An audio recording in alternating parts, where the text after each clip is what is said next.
자, 그런 다음에 한 가지만 더 한다면 잠시 쉬겠습니다. 여러분들 그 프린트물 유인물에 보시면요, 두 번째 내용 좀 보실래요? 복제 기능을 이용해서 출력 형태와 같이 아래쪽 잎사귀를 복제해 주랍니다. 어떻게 복제하는 것이냐, 여기 보시면요, 이 풀잎은 한 개밖에 없는데 여기에 보시면 몇 개예요? 결과는 두 개가 나온 걸 볼 수 있어요. 어떻게 만들었을까요? 방법은 이러합니다. 첫 번째의 내용을 보시면요, 자, 얘를 공간을 선택을 하기 위한 거잖아요. 그러면 얘를 아까처럼 여러분들 자유형 올가미를 이용해 주고 선택하시면요, 정확하게 되기가 힘들어요. 손으로 한번 해볼까 제가요? 이거 잘 되겠습니까? 수전증 잘 안 돼요. 손이 부들 떨립니다. 그럴 수밖에 없겠죠. 그러면 어떻게 할 것이냐? 여기에 있는 것을 조금만 확대해 볼게요. 그리고 난 다음에 왼쪽에 보시면 올가미 툴 중에서의 폴리그널 라조가 보이시나요? 얘는 모양이 어떻습니까? 곡선이 아니에요. 얘는 직선입니다. 선택 한번 해볼게요. 폴리그널 라조 해서 얘는요, 마우스를 끌고 가는 게 아니라 클릭인 것이에요. 이렇게요. 자, 보세요. 클릭 이런 식으로요. 한데 곡선을 직선으로 하다 보니까 엄청 힘들지 않습니까? 뭐 쉽지 않아요. 그도 한번 해봅시다. 이렇게 쓰라고 있는 용도의 툴이 아닌 것을 알 수 있겠죠. 우리가 지금 선택할 공간은 어디입니까? 곡선이에요. 툴은 뭐예요? 직선입니다. 그게 안 맞단 말이에요. 포기합니다. ESC 눌러서 해제해버리세요. 그럼 누가 어울릴까요? 여기에 보시면 다시 한번 세 번째 뭐 나와 있나요? 마그네틱 라조라는 게 있어요. 자석 영역 선택입니다. 자석은 뭐가 좋은 걸까요? 선택해 볼까요? 한 다음에 우리가 지금 선택할 것은 뭘까요? 바로 이 이미지입니다. 이 부분이잖아요. 하나 보실게요. 여러분들 오른쪽에 보시면 레이어 창에 보실래요? 지금 여러분이 선택해 놓았던 레이어는 누구입니까? 첫 번째 거예요? 두 번째 거예요? 첫 번째입니까? 만약에 이 레이어를 선택해 놓고 난 다음에 제가 영역을 얘를 잡았어요. 한 다음 아까처럼 컨트롤 J로 복사해 보겠습니다. 복사하는 게 있을까 없을까요? 없어요. 왜? 영역은 얘는 잡았는데 누구를 선택했나요? 얘예요. 여기엔 지금 여기에 잎사귀가 있나 없나요? 없어요. 헛방이에요. 헛방. 그러면 지금의 이 공간을 영역 잡아주어서 복사하기 위해서는요, 레이어는 누가 지정되어 있어야 할까요? 얘가 선택되어져 있었어야 되는 거죠. 그런 다음에 이 잎사귀에 와서, 자, 지금 자석 라조입니다. 요 끝선이 보이시죠? 끝선을요, 한 번만 클릭한 다음에 누르지 않은 상태에서 끌고만 당겨보세요. 이렇게요. 그럼 지가 알아서 끝에 달라붙어요. 한번 누르고 움직이는 게 아닙니다. 한번 누르고 뗀 다음에 마우스로 움직이는 거예요. 지네가 알아서 끝선에 닿다 붙어요. 이런 식으로요. 잘 안 되시는 분이 있죠.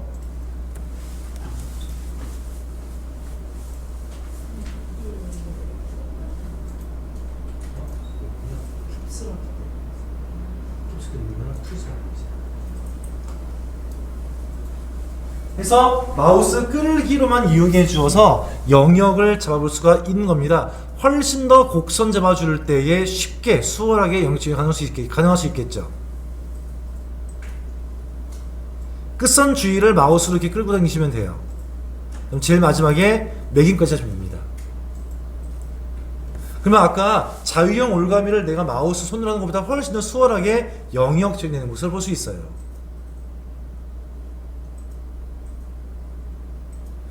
영역 지정이 완료된 분들은요, 이 상태 그대로 가져가 버리면 안 됩니다. 어떻게 해야 할까요? 복사해서 원본을 유지하고 있어야겠지요. 그러면요, 자, 이 레이어 중에서의 어디입니까? 이 레이어가 선택되어져 있어야겠죠. 그런 다음에 컨트롤 J를 콩 누르면 또 하나의 레이어를 생성하면서 복사된 모습을 볼 수 있어요.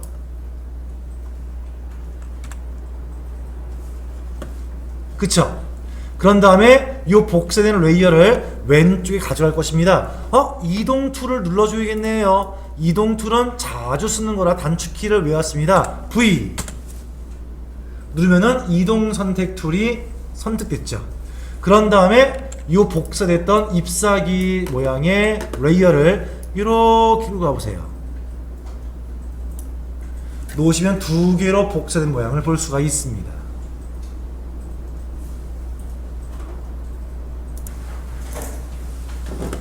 자, 이제 얘까지 만들어진 다음에 마지막에 한 가지 작업을 좀 완성을 해보고자 해요. 그럼 보시면 여기에 뭔가 빛이 나고 있는 부분이 있겠죠. 마치 바램 모양처럼 되어 있는데 문제지에 보시면 이런 말 써 있을 거예요. 출력 형태와 같이 이미지에 렌즈 플레어라고 하는 필터를 쓰랍니다. 그럼 필터가 뭐죠? 필터는요, 쉽게 얘기해 주어서 카메라에서의 어떤 막을 끼워 주어서 어떤 현상을 보이게 해주는 그 효과를 말하는 것이거든요. 많은 것이 있지만 간단하게 소개 한 번만 해보겠습니다. 자, 지금 현재 있는 이미지는 누구죠? 원본의 이미지예요. 놓은 다음에 상단 메뉴에 올라가시면 필터라고 하는 메뉴가 보이실 거예요. 그 중에서 렌즈 플레어라는 것은 뭐냐면 카메라 렌즈에 빛이 들어오면 빛이 역광이나 어떤 빛이 나는 모양새 있잖아요. 그런 내용의 모든 필터가 한 군데 몰려 있는데요. 아래 중간쯤 보시면요, 렌더라고 하는 메뉴가 있을 겁니다. 그 중에서 누구입니까? 여기 아래에 렌즈 플레어라고 있을 거예요.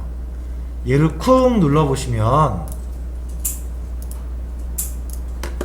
화면상에 지금 뭔가 예시가 보여주고 있고 아래는 렌즈 타입 나와 있잖아요. 렌즈 광원의 여러분들 크기를 말하는 것입니다. 아래 렌즈 타입을 좀 바꿔볼게요. 그럼 빛나는 모양이 좀 바뀌어요. 그쵸? 그 중에서 제일 괜찮은 걸로 하나를 선택하세요. 한 다음에 위치를 변경할 땐 여기에는 십자 모양이 보이시죠? 십자 모양을 끌고서 원하시는 위치에 놓으시면 됩니다. 이렇게요. 바뀌었죠? 그런 다음 OK를 콩 누르시면 이미지에 추가된 모양새를 볼 수 있어요. 이게 바로 이제 렌즈 플레어라고 해서 렌즈에 빛이 들어오는 효과를 내기 위한 것이에요. 자, 이렇게 해서 우리는요, 원본의 이미지였던 이 이미지를 이렇게 바꿔봤습니다요. 바꿔봤던 내용들을 정리 한번 해볼게요. 첫 번째입니다. 영역을 선택하기 위해서 우리 라조라는 툴을 써본 바 있었습니다. 자유형 라조 있었고요, 직선 형태 있었고요, 좀 더 편리했던 자석의 마그네틱 라조 세 가지를 써봤었고요. 각각의 라조를 선택할 때마다 영역을 더 추가할래요, 영역을 제거할래요의 옵션 버튼도 보신 바 있었을 거예요. 영역을 잡았다면 그 영역에서의 원본 이미지에서 복사를 해내야 한답니다. 복사할 때 레이어를 생성해서 복사했었죠. 이유는 왜일까요? 원본의 이미지를 손상하지 않게끔 하기 위한 거였었죠. 그러기 위해서 레이어를 생성하고 복사 붙여넣기 하세요를 한 방에 할 수 있는 키 누구였죠? 컨트롤 J. 그 컨트롤 J에 의해서 복사가 되었다면 색상을 바꿔주고 싶었습니다. 컨트롤 U.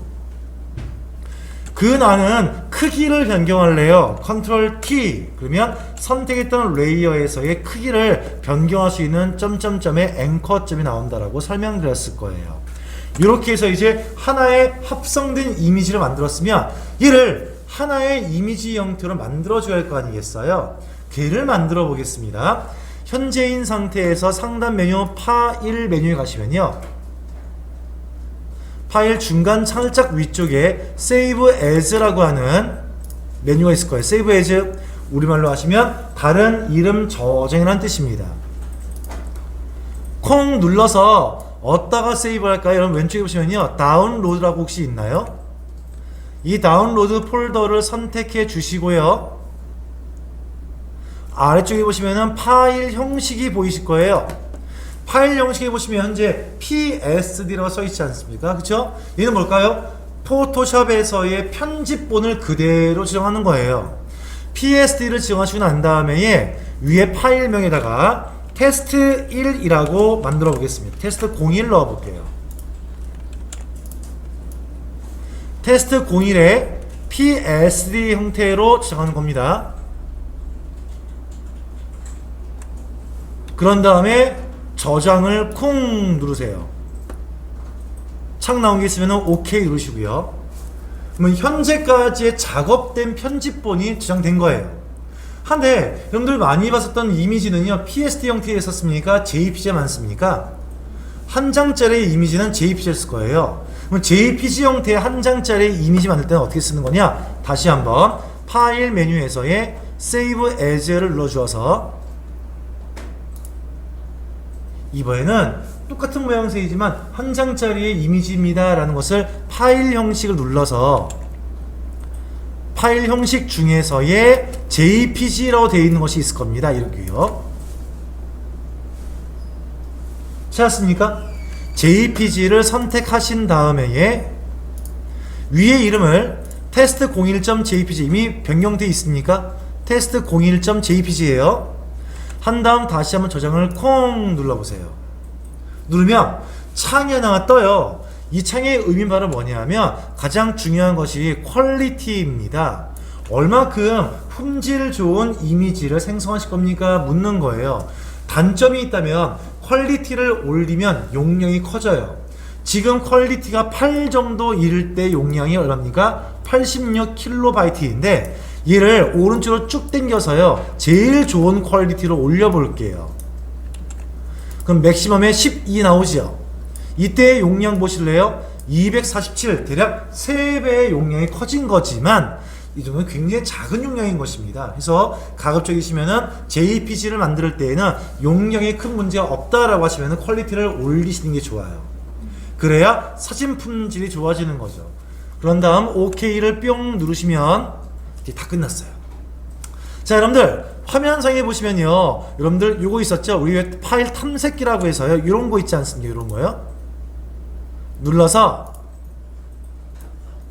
요 창을 보신 다음에 아까 방금 저장했던 다운로드를 선택해 보세요. 하면 두 가지의 파일이 보일 겁니다. 한 개는 test01.psd이고요. 한 개는 완벽한 이미지의 test01.jpg인 거예요. 만약에 방금 봤던 이 이미지 형태를 난 편집 다시 재보정 수정하겠습니다 라고 하시면은 PSD를 더블 클릭을 빡빡 하시면은 지금 이 상태가 보이는 거예요. 이 상태가. 근데 JPG를 보시면 어떻겠습니까? JPG는 이미지만 보이는 것이겠죠. 이렇게요. 이미지만 나오는 거죠. 안 나오나요? 나오고 있죠. 이렇게 만들어진 파일을 저장까지 해줘서 이미지화 할 수 있는 거예요. 간단하게 툴 몇 가지와 저장법을 소개해 드렸습니다.